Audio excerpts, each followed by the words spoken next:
صدقہ فطر کے بارے میں رہنمائی فرما دیں. صدقہ فطر کے بارے میں میں نے تفصیلی ویڈیو بھی ریکارڈ کرائی ہوئی ہے. دیکھیں یہ ایک سا آپ نے دینا ہوتا ہے اناج. صدقہ فطر بخاری مسلم میں آیا ہے کہ نبی علیہ السلام نے صدقہ فطر ایک سا مقرر کیا تھا. اناج جو کی شکل میں، گندم کی شکل میں، کھجور کی شکل میں، پنیر کی شکل میں، کشمش کی شکل میں، یہ ساری چیزیں بخاری مسلم میں آئی ہیں. اور ہر بڑے چھوٹے ایون ایک دن کے بچے کی طرف سے بھی، خواہ غلام ہے یا آزاد ہے، مرد ہے، عورت ہے، بوڑھا ہے، بچہ ہے، وہ اس نے ادا کرنا ہے ایک سا. یہ نبی علیہ السلام نے اسے مشروع فرمایا. اور ابو داؤد کے اندر حدیث موجود ہے کہ نبی علیہ السلام نے جو روزہ دار کے روزے میں جو کمزوریاں رہ جاتی ہیں نا، کبھی فوش گوئی ہو گئی، کوئی اور گناہ کا کام ہو گیا، اس کی کمپنسیشن کے لیے مشروع فرمایا اسے کہ ہر شخص نے یہ ادا کرنا ہے. اور صحابہ کرام اسے عید سے پہلے پہلے ادا کرتے تھے، اور پریفریبل یہ کہ بالکل آخری دنوں میں آپ اسے ادا کریں. اب اس حدیث کی طرف آئیں جو بخاری مسلم میں موجود ہے کہ وہ سا کیا ہے. سا ایک پیمانہ تھا میئرمنٹ کا نبی علیہ السلام کے مبارک زمانے کے اندر. ایک سا کے اندر 4 مد ہوا کرتے تھے. جس طرح ہمارے زمانے میں 1 کلو گرام کے اندر 4 پاؤ ہوتے ہیں. 1 کلو گرام ہم کتنا لیتے ہیں؟ 1000 گرام. اور 1 پاؤ کتنا ہے؟ 250 گرام. 250 والے 4 ہوں تو 1 کلو گرام بن جاتا ہے. بالکل اس طریقے سے اس زمانے میں 4 مد مل کر ایک سا بنایا کرتے تھے. اور یہ میئرمنٹ تولنے کے اعتبار سے نہیں ہوتی تھی، ماپنے کے اعتبار سے ہوتی تھی. یعنی گڈویاں بنی ہوئی تھیں. جس طرح ہم بھی بچپن میں کبھی محلے میں وہ بیر بیچنے آتا تھا تو وہ گڈویاں بھر کے نا وہ دیتے ہوتے تھے. آج کل تو تول کے ہوتے ہیں نا، گڈویوں کے ذریعے ہوتے تھے. ابھی بھی گڈویوں والا ہے ماپنے والا. دودھ کے کیس میں 1 لیٹر کا ہم نے پیمانہ رکھا ہوا ہے. 1 لیٹر کے اندر 1000 ملی لیٹر ہوتے ہیں. لیکن ہم غلط العام میں پتہ اسے کیا کہتے ہیں؟ 1 کلو دودھ دے دو. حالانکہ اگر آپ 1 کلو دودھ لے رہے ہیں تو وہ 1 لیٹر دودھ سے کم ہوگا، کیونکہ دودھ کا وزن پانی سے زیادہ ہوتا ہے. ہاں 1 کلو گرام پانی اور 1 لیٹر پانی یہ اپنے وزن میں برابر ہوں گے، کیونکہ وہ 1 لیٹر پیمانہ رکھے یہ گیا ہے کہ سٹینڈرڈ پانی کو مانا گیا ہے کہ پانی کا جو وزن ہے نا 1 کلو گرام جو ہو، وہ پانی جتنا والیوم گھیرتا ہے، جتنی جگہ گھیرتا ہے، اسے 1 لیٹر قرار دے دیا گیا اور وہ پیمانہ بن گیا اس کا. لیکن دودھ تو پانی سے تھوڑا وزنی ہوتا ہے. تو دودھ اگر آپ 1 کلو گرام لیتے ہیں نا، 1 کلو گرام دودھ، تو وہ آپ کو 1 لیٹر پانی یا 1 لیٹر جو دودھ ہونا چاہیے تھا اس سے کم پڑے گا، کیونکہ اس کا وزن زیادہ ہے، وہ پہلے ہی پورا ہو جائے گا. ٹھیک ہو گیا؟ یہ میں نے آپ کو کلیریفائی کر دیا. اچھا اب آ جائیں اس طرف. تو اب عرب ملکوں کے اندر تو یہ آج ظاہر ہے وہ عرب کے لوگ پھر اپنی اس ڈکشنری کو ٹرانسفر کر کے باقی لوگوں کو بتاتے ہیں یہ پیمانے تو ان کے تھے. تو اس میں جو سعودی عرب کی فتویٰ کمیٹی ہے نا، اس نے باقاعدہ اس کی کیلکولیشن کی ہے 2600 گرام. یہ فتویٰ کمیٹی نے جو ڈاکومنٹ نکالا نا، ویسے تو اگر یہ پورا 2500 گرام ہوتا تو ہم کہہ دیتے 2.5 کلو، لیکن انہوں نے نکالا ہے اس کا 2600 گرام، یعنی 2.5 کلو کے اوپر 100 گرام. ایک کیلکولیشن یہ چل رہی ہے. ایک اور کیلکولیشن ہے جس میں ذرا پرانے زمانے کی ہے، وہ کنورژن کرتے ہیں نا، 2750 گرام بن رہا ہے، یعنی 2.25 کلو. اور ایک تیسری کیلکولیشن میں 2400 گرام بن رہا ہے، جس میں 1 مد 600 گرام کے برابر ہے، تو وہ 4 مد ایک ساتھ مل کے 2400. تو یہ 3 یعنی چل رہے ہیں 2400 گرام، 2600 گرام، 2700 50 گرام. یہ 2750 جو ہے یہ سیف سائڈ کے اوپر ہے, یہ 3.25 کلو ہے. ٹھیک ہے, تو 2750 گرام یعنی کہ 3.25 کلو یہ اپروپریٹ ہے. ایک سا 2750 گرام 3.25 کلو. اور اگر زیادہ احتیاط آپ نے کرنی ہے راؤنڈ آف کر لیں, 3 کلو ہی دے دیں. 3 کلو کھجور بھی دے سکتے ہیں, ظاہر ہے وہ تو مہنگی پڑے گی, 600 روپے کلو کھجور آلموسٹ ہے 1800. آٹا کتنا کلو چل رہا ہے جی؟ 150. تو اگر آٹا لیں گے 300 تو 450 روپے بن جائے گا. ٹھیک ہے, کشمش لیں گے تو ہزاروں میں بنے گی, پنیر لیں گے ہزاروں میں بنے گی. اچھا یہ سب پھر وہ آپ نے 3.25 کلو یا 3 کلو سب کے لیے وزن ایک ہی ہے, ایک سا, کیونکہ بخاری مسلم میں ہے کہ ایک سا دیتے تھے اناج, اور پھر ساتھ یہ ہے کشمش, پنیر, کھجور, گندم, جو اناج ہے وہ سارے کا سارا اس میں آتا ہے. وزن وہی رہے گا 3.25 کلو یا راؤنڈ آف کر کے 3 کلو. اور یہ جو میں آپ کو یہ فگر بتا رہا ہوں یہ سنی اور شیعہ کے ہاں کامن ہے. ہاں مسلم شریف میں آتا ہے کہ حضرت معاویہ رضی اللہ تعالیٰ عنہ نے جہاں اور کئی معاملات کے اندر سنت میں اپنی رائے کو داخل کیا, اس میں بھی داخل کر دیا تھا.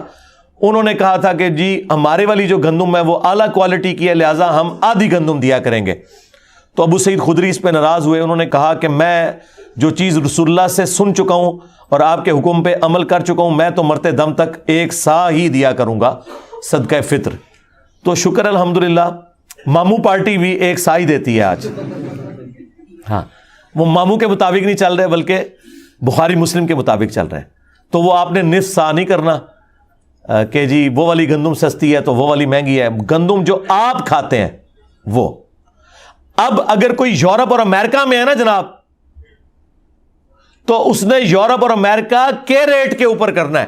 تقسیم بے شک پاکستان میں کرے لیکن کھارا تو وہاں سے ہے نا. یہ تو نہیں ہو سکتا کہ کھارا وہاں ہے اور کیلکولیشن یہاں کی نکالے گا وہ, نہ اس طرح نہیں ہو سکتا. ہاں قربانی کے جانور والا معاملہ ایک الگ ہے, وہ بھلے وہاں خریدے یا یہاں خریدے, وہ تو جانور پورا آپ نے لے لیا نا یا حصہ ڈال لیا, اور وہاں تو وہ پھر اس طرح کرنے بھی نہیں دیتے. لیکن یہ تو آپ نے جو خود کھاتے ہیں نا وہ آپ نے 3.25 کلو سیف سائڈ پہ رہتے ہوئے 3 کلو اناج آپ نے دینا ہے. تو اگر آپ آٹے کے مطابق کیلکولیشن کر لیں, اچھا یہ آٹا بھی 150 روپے کلو اس کے لیے جو 150 والا آٹا, اگر کوئی دیسی آٹا لے رہا ہے اور وہ اوپر ہے تھوڑا سا تو وہ اس اعتبار سے زیادہ ریٹ لگائے گا. ہاں دیسی کا ہے 150 ہے, چلے ٹھیک ہے. پھر سفید آٹا تو اس سے سستا ہوگا, ہاں تو 450 ہے 3 کلو کا, تو ٹھیک ہے 450 آپ کر لیں. اور اگر آپ افورڈ کر سکتے ہیں تو راؤنڈ آف کر کے 500 دیں, زیادہ دینے میں کوئی گناہ نہیں ہے, ہاں کم میں مسئلہ ہے. اور یہ آپ کے روزے کے اندر جو کمزوریاں ہیں نا ان کا کفارہ بنے گا, یہ ذہن میں رکھیے گا. اس کے بغیر آپ کے روزے قبول نہیں ہوں گے, ان کی کمزوریاں کمپنسیٹ نہیں ہوں گی. اور اگر اس دن بھی کوئی بچہ آپ کے گھر پیدا ہوا ہے نا, اگرچہ اس نے روزہ رکھنا ہے یا نہیں رکھنا, جو بچے روزہ رکھنے والے ہیں نہیں رکھنے والے, بوڑھے رکھنے والے نہیں رکھنے والے, ہر ایک کی طرف سے گھر کے سربراہ نے وہ دینا ہے. ہاں یہ ذہن میں رکھیے گا. اس میں کوئی روزہ رکھتا ہے یا نہیں رکھتا, ہاں جو بندہ افورڈ نہیں کر سکتا اس کے لیے کوئی نصاب نہیں ہے زکوٰۃ والا کہ ایک بندہ کہے کہ میں امیر ہوں گا تو ہی میں دوں گا. نہیں, ایک عام آدمی بھی دے گا. عام آدمی جو 2 وقت کی روٹی اپنی چلا رہا ہے اس کے لیے ایک صدقہ فطر کے برابر اللہ کی راہ میں خرچ کرنا کوئی مشکل نہیں, وہ دے گا. کس کو دے گا؟ اپنے سے زیادہ غریب لوگوں کو دے گا. اس میں جو امام شافعی نے تھوڑا سا غلو کیا اور اہل حدیث بھی حنفیوں کی ٹسل میں اس طرف چل پڑے کہ چونکہ احادیث کے اندر اناج آیا لہٰذا اس کے ایکویلنٹ پیسے نہیں نکالے جا سکتے. آپ کو پتا ہے یہ بات, اہل حدیث کہتے ہیں کہ اگر کسی نے 2.5 کلو یا 3.25 یا 3 کلو اناج کے پیسے دے دیے تو اس کا صدقہ فطر ادا نہیں ہوگا. حنفی کہتے ہیں نہیں, پیسے بھی دے سکتے ہیں اور آپ اناج بھی دے سکتے ہیں. میرا موقف امام حنیفہ کے ساتھ ہے. یہ جو اہل حدیث نے مسئلہ کھڑا کیا اور امام شافعی سے مستعار لیا حنفیوں کی ٹسل میں, یہ بالکل باطل ہے. مجھے بتائیں اب جتنی آبادی ہو چکی ہوئی ہے, اگر آپ اسے راشن میں ٹرانسلیٹ کرنا شروع کر دیں پھر تو مدرسوں اور مسجدوں کے باہر لا کے بڑی بڑے ٹرک اور کنٹینر کھڑے کرنے پڑیں گے. یہ پاسبل ہے آج کے دور کے اندر. اور پھر جن مولویوں کو آپ مسجد میں جاتے ہوئے پیسے دے رہے ہیں ان سے پوچھیں کہ یار تم نے اتنا جو اکٹھا کیا ہے پیسہ, بعد میں راشن لیتے ہو پھر اس کا؟ ہو سکتا ہے آپ کو کہہ دیں ہم لیتے ہیں, لیکن لیتے کوئی نہیں ہوں گے. کون لے گا یار؟ لاکھوں روپے کے تو انہیں بڑے بڑے کنٹینر گندم کے اور وہ آٹے کے لینے پڑیں گے, اور بوریاں, پھر اس کو تقسیم کرنے کا تکلف کون اٹھائے گا؟ اور یہ آٹا اتنا نہیں ہے کہ یہ خود کھا لیں, کتنا کھائیں گے؟ یہ تو سینکڑوں سال تک کھاتے رہے, تو جتنا انہوں نے اکٹھا کیا ختم نہیں ہونا. اور بس وہ پیسے لگا رہے ہیں اپنی گاڑیوں کے پیٹرول کے اوپر اور اپنے گھر کے بجلی کے بلوں کے اوپر. تسی خوش ہو, صدقہ فطر ادا کرتا ہے, تسی ہوندے رہو خوش. تو یہ باطل مسئلہ ہے, اور اس میں میں علمی ان کو اینٹی وینم اور الزامی جواب دیتا ہوں کہ زکوٰۃ جو ہے وہ آپ کی دولت کا 40واں حصہ ہوتا ہے, آپ نے ہر سال نکالنی ہے 2.5%. تو مجھے بتائیں, کیا ہم سونے کی زکوٰۃ جب نکالتے ہیں تو اس سونے کو توڑوا کے اس کا 40واں حصہ دیتے ہیں, یا اس کے برابر کرنسی دیتے ہیں اللہ کی بارگاہ میں؟ کرنسی.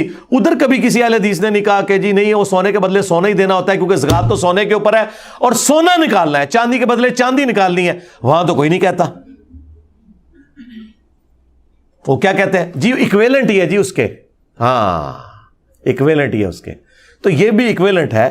ایک غریب آدمی کو آپ راشن ڈلوا دیں, ایک غریب آدمی کو راشن کے پیسے دے دیں, یہ ایکویلنٹ ہے صدقہ فطر کے بھی. اور اس طریقے سے قرآن میں جو ہے کہ روزہ چھوڑنے کا جو فدیہ آپ نے دینا ہے, ایک وقت کا ہی کھانا ہے. وہاں پہ میں حنفیوں کے ساتھ نہیں ہوں, حنفی کہتے ہیں 2 وقت کا کھانا ہے, خود سے انہوں نے دین میں داخل کیا ہے. وہاں اہل حدیث کا موقف ٹھیک ہے. دیکھیں ہم تو بیلنس چلتے ہیں, جس کی جو بات درست ہے اس کو صحیح کہتے ہیں. کہ قرآن میں جب آیا نا کہ آپ نے روزے کے بدلے فدیہ دینا ہے, تو قرآن کو کوئی آر نہیں تھی یہ کہنے میں کہ 2 وقت کا کھانا. آج کل تو بھائی 3 وقت کا کھانا ہے, ہم تو 3 وقت کھاتے ہیں عموماً.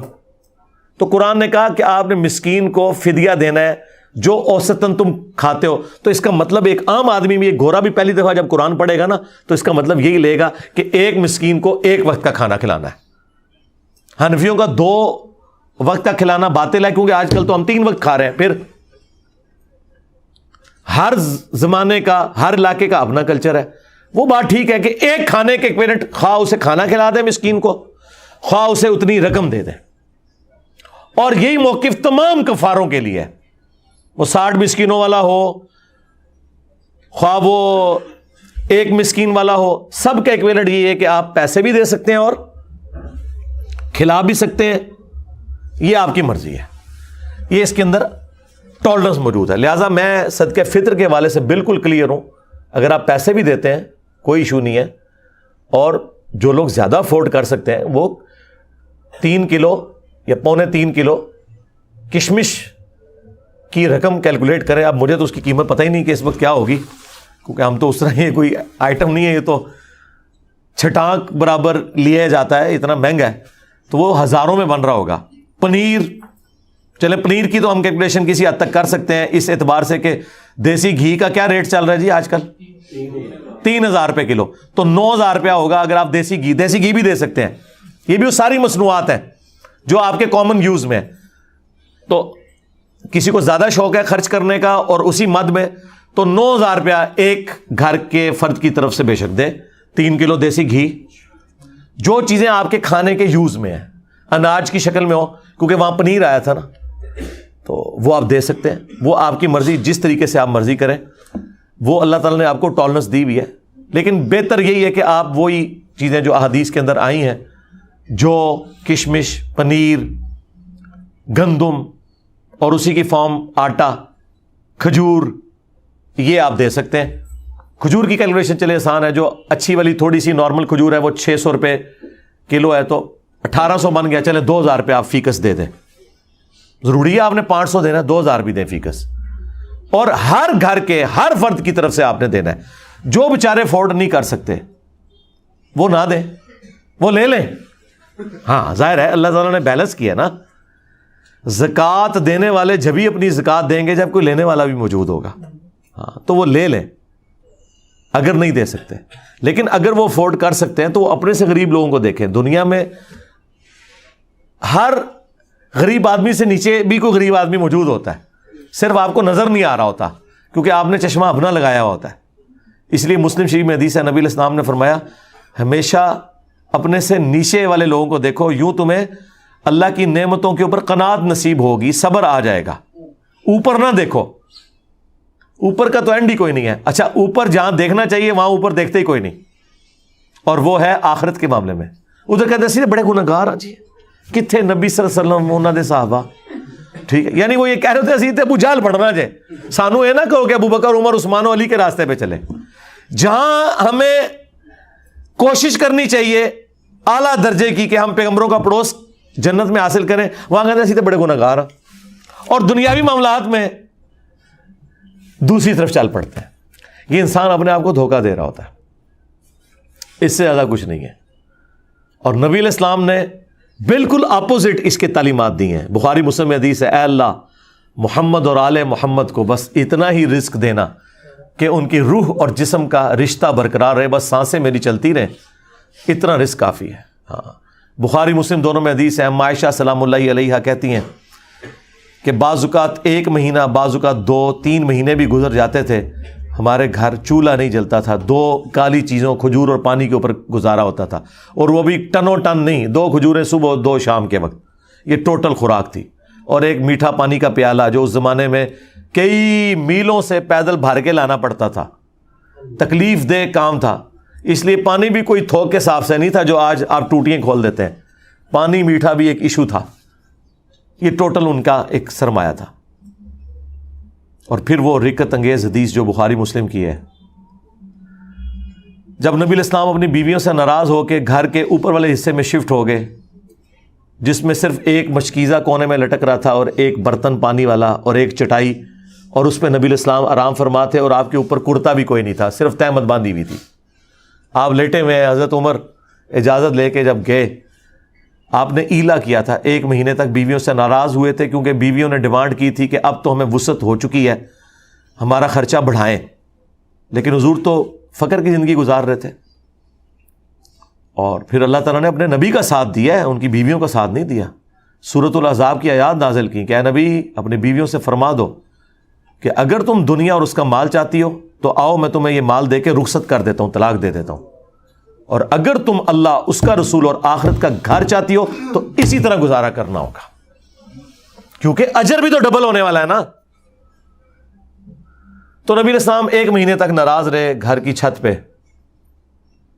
اسی میں ہی حدیث میں بخاری مسلم میں آتا ہے کہ سیدنا عمر نے جا کے اپنی بیٹی کو بھی ڈانٹا, سیدہ حفصہ کو, باقی بیویوں کے ساتھ بھی جا کے تھوڑی مس ہینڈلنگ کی. بعد میں وہ پھر پچھتاتے بھی تھے, مجھے کیا یہ رائٹ پہنچتا, چلو میں اپنی بیٹی کو تو ڈانٹ سکتا ہوں, باقی بیویوں کو میں کیسے.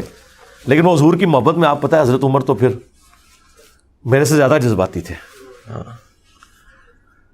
تو اب وہ کہتے ہیں کہ میں نے ارادہ کیا میں حضور کو کوئی ایسی بات کروں کہ حضور مسکرائیں, کیونکہ آپ تو بڑے سیریس موڈ میں بیٹھے ہیں. تو میں نے جاتے ہی کہا یا رسول اللہ دیکھیں جب تک ہم مکے میں تھے نا ہماری بیویاں کتنی ہمارے کنٹرول میں تھیں, لیکن یہ انصار کی بیویاں تو اتنی تیز ہیں کہ انہوں نے اپنے مردوں کو دبا کے رکھا ہوا ہے, اور ان کو دیکھ دیکھ کے ہماری بیویاں بھی ہم پہ شیر ہو گئی ہیں. تو حضور اس بات کے اوپر مسکرائے, کہتے ہیں مجھے تھوڑی تسلی ہوئی کہ حضور کا موڈ تھوڑا بہتر ہو رہا ہے. تو پھر انہوں نے گپ شپ شروع کر دی. پھر نبی علیہ السلام کی جب وہ حضور پھر اٹھ کے بیٹھے جب, تو آپ کے کندھے کے اوپر چٹائی کے نشان تھے, اوپر کرتا بھی نہیں تھا, یا اگر چادر تھی تو چادر تو پھر اس طرح لی جاتی ہے تو احرام کی شکل میں بعض اوقات تو وہ نشان. حضرت عمر نے رونا شروع کر دیا کہ یا رسول اللہ آپ اللہ کے رسول ہیں اور آپ کی یہ حالت ہے, اور کیسر و کسرا دنیا کے مزے لوٹ رہے ہیں, اور آپ اللہ کے پیغمبر ہو کر دنیا اور آخرت میں انسانیت کے سردار ہو کر آپ کی حالت ہے. تو نبی علیہ السلام نے ایک جملہ بولا, بڑا سخت جملہ تھا. آپ نے فرمایا لگتا ہے عمر دنیا کی حقیقت ابھی بھی تم پر نہیں کھلی. باقی بابے تو شاہی کوئی نہیں, تبھی تو یہ نذرانے بٹور رہے ہیں. حضرت عمر پہ تو پھر بھی کھل گئی یہ جملہ سن کے, ان پہ آج تک نہیں کھلی, آج تک آپ کے چندے بٹور رہے ہیں, آپ کے چندوں کے اوپر عیاشیاں کر رہے ہیں, اور آپ کہتے ہیں ہمیں کچھ دیں گے, آپ ان کا چندہ بند کریں گے روڈوں پہ آ جائیں گے. ہاں وہ کہنے سے نا بابا جی کے لوہر ایک بابا پال رہے ہیں, میں کہ بابے کا چندہ آج بند کرو, انہاں مزاروں تے کتے پھیرن کے, صفائی کرنے والا بھی نہیں تمہیں لبے گا. ہاں لنگر کھوانا دور دی گل, کتے پھیرن گے اتنے. نبی علیہ السلام نے فرمایا لگتا ہے عمر ابھی بھی دنیا کی حقیقت تم پر نہیں کھلی, کیا تم اس بات پہ راضی نہیں ہو کہ کیسر و کسرا یعنی رومنز اور پرشینز کے بادشاہ دنیا کے مزے لوٹیں اور ہم آخرت کی سعادت لوٹیں. سرکار یہ جملے پھر حضرت عمر نے ایسے پلے باندھے ہیں کہ اپنے دور خلافت میں نہ حرام کھایا ہے نہ کسی کو کھانے دیا ہے, ہاں ٹنڈ کے رکھا ہے. اسی لیے حضرت عمر کی وفات کے بعد فتنے شروع ہیں. انہوں نے بنو امیہ کو چھپانے کے لیے کہا کہ حضرت عثمان کی وفات فتنوں کا آغاز ہے. نہیں, حضرت عمر کی شہادت. بخاری مسلم میں حدیث ہے, میری امت اور فتنوں کے درمیان دروازہ عمر ہے, جب یہ دروازہ توڑ دیا جائے گا تو امت پہ فتنے شروع ہو جائیں گے. اور وہ فتنہ یہ تھا کہ حضرت عمر کی زیرو ٹالرنس تھی, یعنی کہ مجھ سے زیادہ سخت تھے وہ, نہ حرام کھاتے تھے نہ کھانے دیتے تھے, زیرو ٹالرنس تھی, مینجمنٹ بڑی اسٹرانگ تھی. حضرت عمر کی شہادت کے بعد وہ معاملات اس طریقے سے strictly managerial point of view سے نہیں چل سکے. اس لیے حضور نے فرمایا تھا کہ میری امت اور فتنوں کے درمیان دروازہ عمر ہے. اور حضرت عمر نے خود کہا کہ وہ فتنہ جو سمندر کی موجوں کی طرح اس امت پہ آئے گا وہ حضرت عمر خود تھے. ان کی وفات کا ہونا, ان کی شہادت کا ہونا. اور بخاری مسلم میں الفاظ ہیں, حذیفہ بن یمان رازدار رسول یہ حدیث بیان کر رہے ہیں کہ وہ دروازہ توڑا جائے گا, کھولا نہیں جائے گا, یعنی حضرت عمر کو قتل کیا جائے گا. اور میرے نزدیک تو حضرت عمر کے قاتلین بھی بنو امیہ ہیں, اس کے بینیفیشری بھی, اور ان کو لانچ کرنے والے بھی یہ بنو امیہ ہی ہیں. یہ الگ سے ایک ٹاپک ہے. صلو علی محمد وآل محمد, اللہم صلی علی محمد وعلی آل محمد واصحاب محمد وازواج محمد اجمعین الی یوم الدین.